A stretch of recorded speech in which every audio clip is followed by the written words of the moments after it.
Welcome to the setup of Oculus Quest 2, the VR headsets we currently have here at the Provo City Library. This tutorial will cover how to get a play session started. We have additional tutorials with certain popular apps that you can view prior to your visit so you can fully maximize your time in a VR session. First, place the headset over your eyes and place the strap around your head. If you have glasses, the headset can be placed over the glasses. Use the Velcro strap on the top to adjust the position of the strap. Use the white plastic grips on the back to tighten the headset to your head comfortably. It should feel snug around the head without feeling constricting. Next, press the button on the right side of the headset until you see the blue Meta logo. You'll eventually hear a confirmation jingle, which lets you know that the headset is booting up.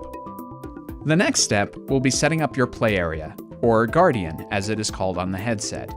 Wait until you see a monochrome version of the studio. Setting up the Guardian consists of two parts, the floor and the wall. The floor level should already be down at your feet.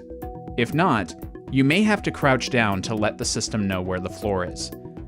The wall can then be set up by simply pointing the controller and holding down the trigger button to draw your boundary. Don't make it too wide, as you may overlap another person's play area, but don't make it too small either, otherwise you'll be consistently seeing a blue and red grid as you move across the boundary. If a Guardian is already logged in from a previous session, simply select Redraw and follow the preceding instructions. If you find that you need to readjust the play area afterwards, simply select the Settings app and find the section titled Guardian. You'll be able to readjust the Guardian to your liking. You should now be set up to play VR. If this is your first time doing VR, we recommend selecting the app First Steps, which will familiarize you with the controls needed to play most apps.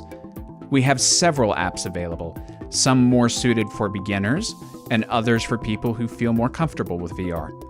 Check out our other tutorials to give you a leg up on navigating our more popular apps so you can jump in without fear of the unknown. Have a great time exploring the worlds offered by VR.